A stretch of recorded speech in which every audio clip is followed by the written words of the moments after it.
For those who don't know me, my name is Penpa Tsering, and I am the democratically elected leader of the Tibetans in exile. Since His Holiness the Dalai Lama devolved his political and administrative responsibilities in 2011, we have been having direct election of the elected leaders since 2001.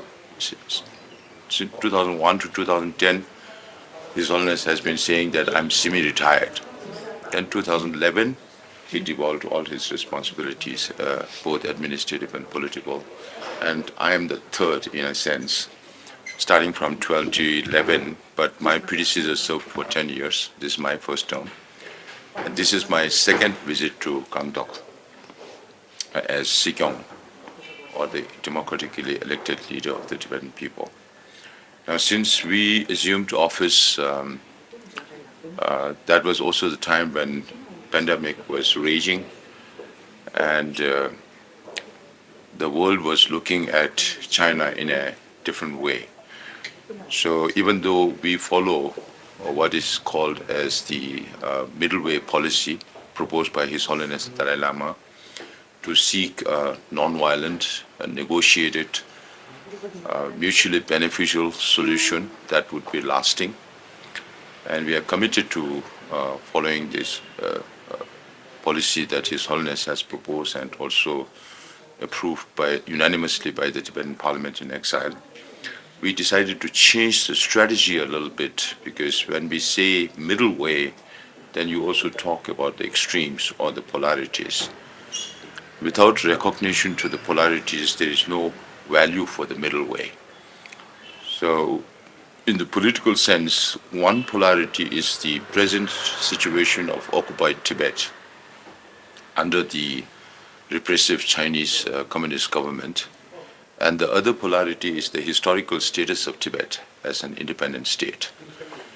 The one polarity, the situation inside Tibet, which I keep saying that we are dying a slow death, and that cultural genocide is happening inside Tibet. We often get asked question as to why people don't get to hear much about Tibet these days. That is because if people have read George Orwell's 1984, it's more like George Orwell's 1984 coming into reality in the whole of China, and more particularly in Tibet, where the state surveils and controls all the population. And right now, under the present dispensation of President Xi Jinping, all the policies of the Chinese government are aimed at eradication of the identity of all the nationalities. Unfortunately, the whole world is moving towards multiculturalism, but China is the only country that's moving towards uniculturalism, where the president is aiming for the whole nation to speak only one language, that's Mandarin Chinese language.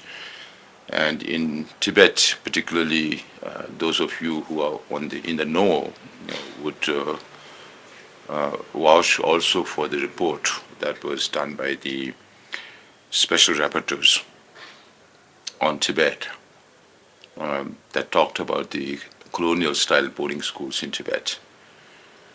Students between the age of 6 to 18, more than 1 million out of 7.3 million Tibetans inside Tibet, are now being forced into boarding schools where they have to study Mandarin language. They have to study Communist Party thought, Xi Jinping thought, and their loyalty to the Communist Party and all that. So in terms of language, Tibetan language, which comes from the Tibetan script, which comes from India in the 7th century, which has nothing to do with Chinese language. And Tibetan language today is considered one among the 15 oldest languages in this world.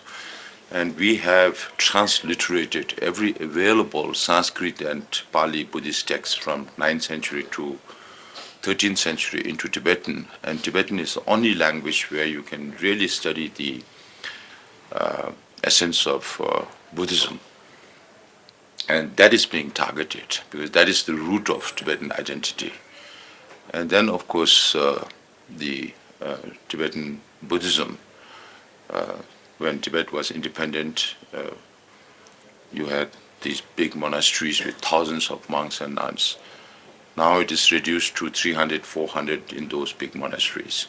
The number of monks and nuns have come down drastically. Independent Tibet, monks and nuns could move from one place to another place at their own will. But today, for monks and nuns, you need at least 4 or 5 different permits to travel from one place to another or to preach. That becomes much more difficult. And then the management of the monasteries have been taken over by the United Front Work Department and the multiple intelligence departments, both national and regional level. And now the communist government, who does not believe in any religion, also wants to be responsible for setting up curriculum for Buddhist studies in Tibet.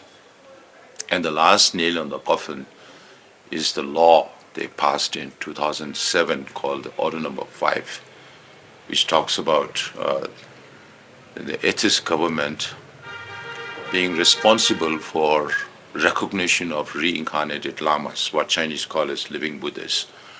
So this is aimed at the yet to come 15th Dalai Lama, because they know that if they can control the next reincarnation of this Dalai Lama, they can control the Tibetan people. So they have been preparing for the demise of this Dalai Lama for a very, very long time. And today His Holiness keeps saying, whenever there are long live prayer offerings, that I would live for another 2 decades and more. And there were propitious pre-signs that this Dalai Lama would live very long. And I tell the Chinese, this message is for you, because you are waiting for this Dalai Lama to die, but this Dalai Lama keeps saying, I'll live long. Let's see whether His Holiness the Dalai Lama outlives the Communist Party or the Communist Party outlives the Dalai Lama. Now, with this background, not just on Tibetan language or Tibetan religion or culture or Tibetan environment, way of life, everything is being disrupted. That is why I keep saying that we are being squeezed like by a python, and out of our breath. So we are dying a slow death, culturally, linguistically. The Tibetan identity is being destroyed.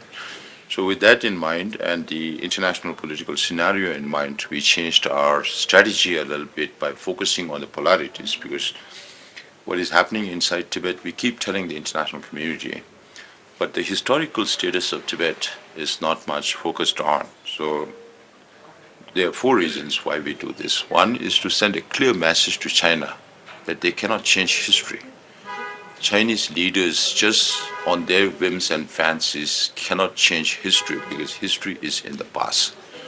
When His Holiness was also put this condition that His Holiness should say Tibet was part of China, His Holiness said that I'm a Buddhist monk, I cannot lie. And also the fact that His Holiness also says that I'm not a historian. Let's leave history to historians. That is one message for the Chinese leadership, that they cannot change history. And the second message is for the international community, because the Chinese government asks every government to say Tibet is part of People's Republic of China. And then all these countries, at the behest of the Chinese government, keeps repeating the statement. So these days we tell the international community that if you keep repeating this statement, you're going against international law, because we have only one agreement with the Chinese, with the Communist Party, that is the 17-point agreement. That was also forced upon us on the threat of war. And the invasion of Tibet in 1950 also was by force. So under international law, it should be null and void. What is happening in Ukraine today with Russia's invasion and what happened to Tibet 74 years ago was the same case. It's the same international law. There's only one international law after Second World War and the formation of United Nations and definition of modern nation state. And that is why we tell the international community, please read Tibetan history. That's why I carry 2 books with me these days. One is by Michael van Walt van Praag. He's an expert on international law.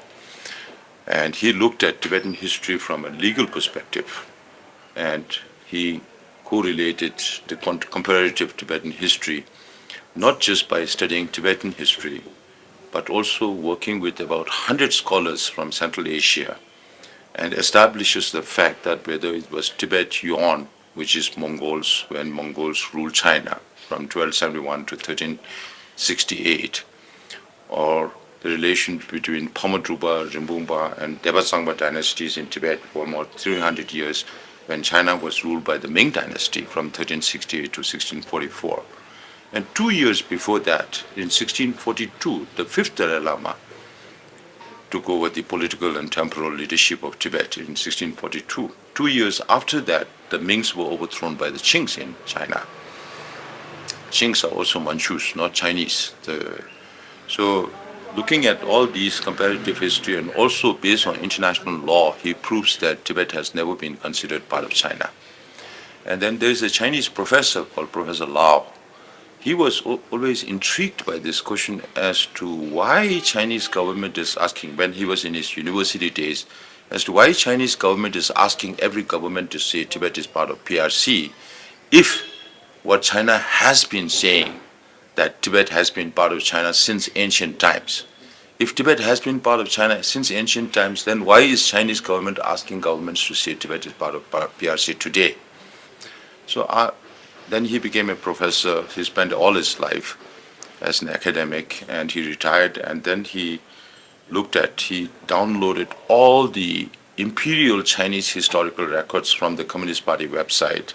And now he has come out with a book in Chinese, which has already been translated into Tibetan. An English version will come out in the next 3 months, where he proves that imperial China has never considered Tibet as part of China. So these 2 books I carry, and I ask governments to read the books and then make a decision. Without reading Tibetan history, how can you make a decision at the behest of Chinese government? So when they say Tibet is part of PRC, they are trying to give legitimacy to the Chinese government. Then on the other hand, they keep saying, we support negotiations between the representative of His Holiness Dalai Lama and the Chinese government. So I keep telling them, you are contradicting yourself. Because when every country keeps repeating this statement that Tibet is part of PRC, then where's the reason for China to come and talk to us? You are removing the very ground for negotiation. Yeah. Then the third reason we tell them is, why is Chinese government asking every government to say Tibet is part of PRC? Why not East Turkestan? Why not Manchuria? Why not Southern Mongolia? Or Inner Mongolia from China's perspective? That is because the Chinese government knows that they have no legitimacy of their rule in Tibet, and they are trying to seek that legitimacy from the international community.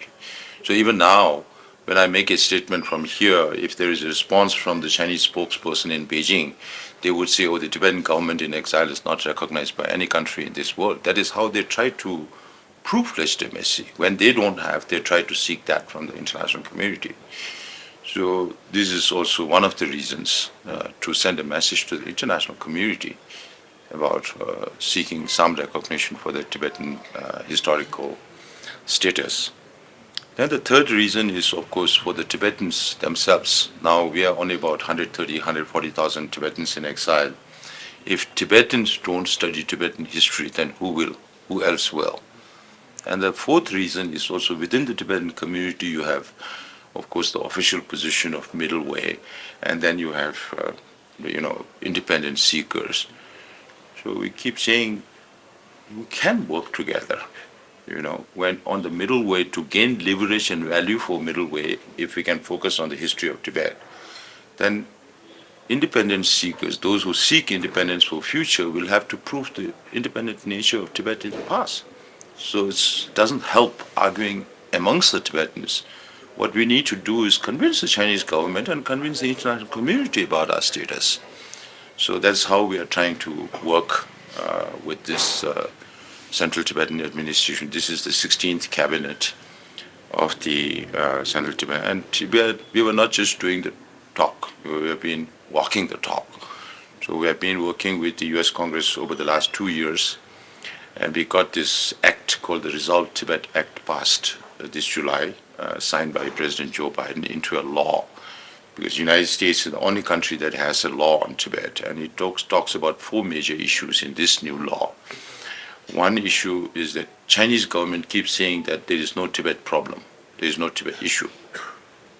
This law says that Tibet is yet an unresolved conflict, and it needs to be resolved under international law.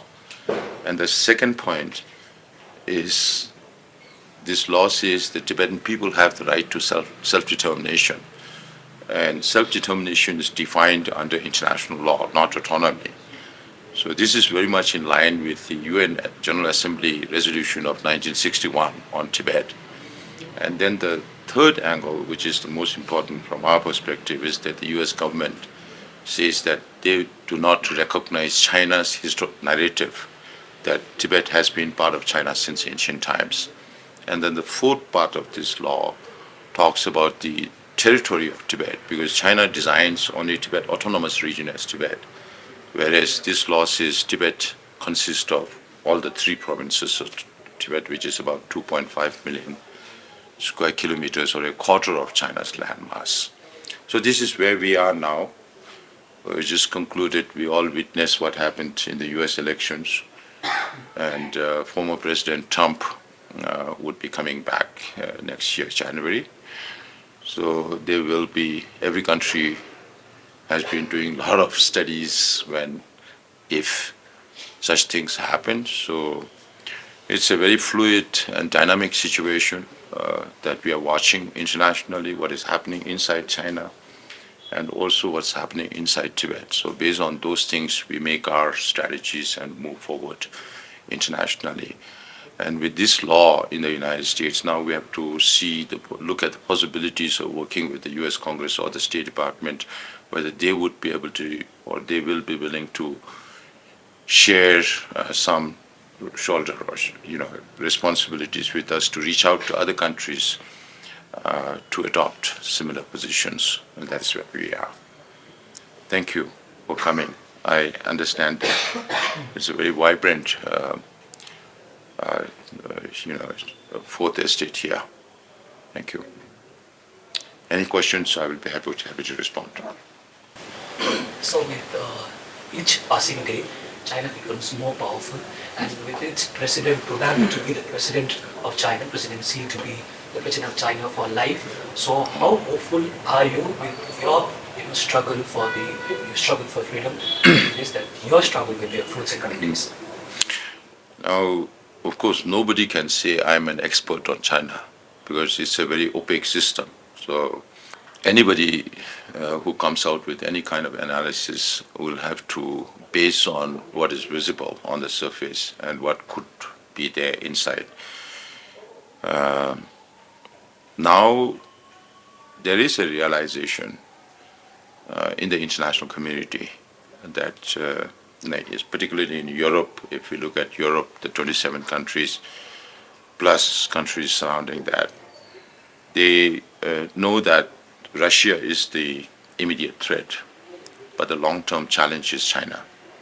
And this realization is also very much there with the US government. And last year I traveled to Brazil, Colombia, and Mexico also.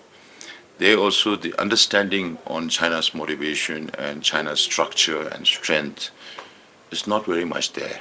They don't have that awareness of what China is doing around the world and what's happening inside China. From the outside, China might look like a monolith, a very strong power. But I keep saying there are a lot of chinks in the armor. If you look at the general structure itself as to how Xi Jinping is conducting himself, of course they are very much afraid of internal coup. That is why in China, like in India, you have the minister, then you have minister of state, right? So in some countries it's deputy minister, it's vice minister, whatever. So above that rank, you are talking about 1,000-strong leadership in China, but not more than 3 leaders can meet together without the permission of the president. Now, I asked this to another China expert in US who's working in an institute, and he told me it's not just that. Aside from Xi Jinping, you have the other 6 members of the Politburo Standing Committee. They don't have dinner with each other. None of them. That shows how much afraid they are. If they meet together and something goes wrong tomorrow, then they could be blamed for conspiracy. So this is how the system is structured, which also shows how much the leadership is afraid of internal coup. So they make sure that there's no internal coup by not letting leaders meet with each other, making sure that no forces come together to dislodge the present dispensation. That's one thing. Now, I often get asked questions as to whether we think China will attack Taiwan now. I keep saying China is not ready yet. Not ready yet. Because Xi Jinping keeps moving the generals from one theater to another in a very short period of time. So there's no time for the generals to build a better relations with the cadres. And then the first in command, the general, and the second in command, they don't know each other most of the time. So they don't trust each other. They are all watching each other. There's a lot of fear and distrust, even at the top level. Then under the Communist Party system, you also have the parallel political commissars who oversees the military. So to fight a war, you need synchrony amongst all these bodies, including the different theaters and then the rocket forces. Because rocket forces is the pet project of Xi Jinping, which he created, that looks after space technology and missile technology, nuclear technology. And last year they removed 9 people, and most of them from the rocket forces, whom Xi Jinping himself appointed. Now he had to remove them, based, of course, based on accusation of corruption and all that. But that also points to Xi Jinping's judgment that he is not able to select the right person, or he was not able to select the right person. So all these are pointers to the fact that it's good for Xi Jinping to make sure that there is no military coup, but not enough to fight a war. Because if you fight a war against, or if you try to, get to Taiwan, then you're going up against many other forces. It's not just going to be Taiwan. It's going to go against China. And then the third factor is that China is the only country that spends more money on internal security than external security. That itself manifests a deep distrust between the rulers and the ruled. So these are just overall, structural problems we are talking about, where I feel Xi Jinping is having a lot of sleepless nights. But besides all that, then you also have the problems that China is going through right now with the fall of the property market, where you're talking about the property market consisting about 25 to 30% of the nation's GDP, which is huge. And Chinese government over the last 1.5 years, 2 years have been trying different methods to bring the market back to increase domestic consumption, because that's the only way you can make people buy houses. But people don't have the confidence to spend right now. 2 years of strict COVID restrictions, no income. Whatever savings they have, now they know that government can take a U-turn, just like the COVID decision. So they want to be safe. Whatever savings they have, they want to save it, not spend it. So the domestic consumption is not increasing. So you have a lot of overcapacity, not just in electric vehicles, but also in a lot of consumer durables and all that. So that problem is also there. Then rural governments going bankrupt, because rural governments used to make money by selling land. Now when the property market is down, there's no land value also. So the revenue for the local government goes down, the central government is not helping. And then, of course, with Xi Jinping's policy of going back to socialism, does not encourage private enterprise to become so powerful. So you see the cases of Tencent and Alibaba and all those. A lot of capital flight happening. And for the first time in the last 30, 40 years, China has been developing. It has been boom, boom, boom all the time. At one stage, it even went up to 12, 13%. But today, it's down to 5.2%. So this investment, FDI inflows into China, when at its peak in 2012, 13, 14, went up to 300 billion annually. Today it is down to 30 billion, just 10% of what it was. China also needs a lot of investment. Now there is the blockade from the United States on high-end microchips and all those things happening, semiconductors. So particularly in Sikkim, Arunachal Pradesh, Ladakh, all in the Himalayan region, we have very close proximity, which is one of the most non-porous border in the world, right? So with this, also now we reach out to governments, explain about all these things. Of course, we know that if there has to be a resolution through the middle way, then there's no other way than by talking with the Chinese leadership. So till such a time, till such an opportune time, we'll have to reach out to the international community. We know that when we reach out to the international community, whichever country, will not leave aside their national interests for the sake of Tibetan national interests. That we know. That is why our expectations are also very realistic. We tell governments, since we follow non-violence, because we have to provide an alternative to violence. Since we follow non-violence, we tell governments that the only way, of course, the governments, NATO supporting Ukraine with all these weapons and equipments is very good. Ukrainians are also very brave to be defending the country, and they need to succeed. Otherwise, it will set a lot of bad precedents around the world, including China's with Taiwan. So what we tell them is give China less business. Because right now, 1.5 years back, China was talking about $3.6 trillion reserves worth of foreign exchange reserves, which they splurge it on Belt and Road Initiative, which they splurge it on space technology, on military technology, dual-use technology that West accused China of supplying Russia with, all that. And then with the Belt and Road Initiative creating all these dead economies. That is because China has all these reserves. If China doesn't have all these reserves, then how can they spend on Belt and Road Initiative? They can't. Then they will have to listen to the free world. The more business you give to China, indirectly, Europeans are also indirectly sustaining the war in Ukraine. Because you give business to China, China supplies Russia with the dual-use technologies or whatever else that we don't know, and that helps sustain the war in Ukraine. So give less business, at least have balanced trade.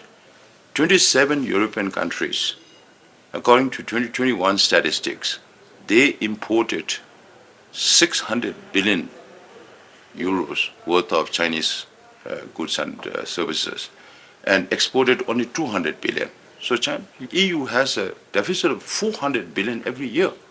And even as we speak, even with the United States, there's more than 300 billion trade deficit. With India also, despite all the rhetoric, business with China is going up. And this is the time when China needs business. China's pivot is towards the global south. We know they're looking at Latin America, Africa, Southeast Asia, SCO nations, for market. But what purchasing power they have? They don't have that. If China supplies all their overcapacity to all these global south countries, it's going to kill all their small-scale industries and mid-scale industries. So this needs to be made known, because Chinese investment that never comes for free. They will invest, then they will force that country to vote for China at the multilateral forums, including the United Nations. That's how China operates. So we remain hopeful. China may be strong from outside. Even now, there are a lot of rumors going on. Of course, we don't trust all the rumors, but definitely there are a lot of things happening. Even finding no replacement for Qin Gang, who's missing, the former foreign minister. Wang Yi is still functioning as the foreign minister. And the former defense minister Li Shangfu is missing. Now, even academicians are not able to express themselves. They cannot use terms like deflation or depression. Then how can economists analyze Chinese economy? Then you have all this state security law, data security law, anti-espionage law that has penetrated down to the grassroots. It's more like as is happening inside Tibet, where everybody is watching over each other. People live in fear. So just few months ago, India elected Prime Minister Modi for his third term, and as you mentioned, US just elected former President Trump for his second term. So how hopeful are you for the support of Prime Minister Modi and President Trump in your struggles? Now, as I said before also, no country will leave aside their national interests for the interests of Tibet. So with Indian government also, if the Indian leaders feel that the Tibetan interests and the Indian interests are aligning, then there should be some traction or forward movement. But India has a lot of things with China on their table. So we think it's a good time for recalibration of India's policy on Tibet. But I'm nobody to advise the Indian government. Indian government has a lot of brainy people who know what is best. Not only for India, but now if you look at all the neighboring countries around India, I think India has to work much more harder to get the neighbors along at least. First thing, because China is there everywhere from, from Sihanouk Wheel to Coco Island to Hambantota to now to Maldives and now Gwadar port, everywhere. I think India has to really work doubly hard, but we make our efforts and we are very, very thankful to the government of India, both central and states, wherever Tibetans are located, for all the humanitarian support. But politically, since the early days when the issue of Tibet was taken to the United Nations, we would have expected or we would have liked to India to play a more positive role. So even now, the opportunity is still there, but it depends on the Indian leadership as to how they want to place themselves in the new geopolitical scenario. Sir, the people of Sikkim and even the government so far in the Sikkim, all this support the Tibetan cause and all Tibetan community. So what do you have to say on this, or your comment on this support extending by the people? Now, Sikkim, Ladakh, Arunachal, Lahore Spiti, all these areas have very close cultural relationship with Tibet, even though we belong to different countries. Because of that, there would be a natural sympathy for the cause of Tibet. But unless you know what is happening exactly inside Tibet and how geopolitics is also evolving and how it's impacting Tibet, then it's impossible for even Sikkimis to support Tibet cause. Yeah, so if you think that Tibet issue is totally different, doesn't matter to us, then I would say you're wrong. It does matter to you because Tibet is on your northern border, which is occupied by China right now. And they are being belligerent. They are proving they're not just in the South China Sea, they are renaming all the places, not just in Arunachal Pradesh, in the whole of South China Sea, in East China Sea, everywhere. So there was a time when I was in the United States and I was talking to a senior friend, and I told them that was the time when China declared its air defense identification zone.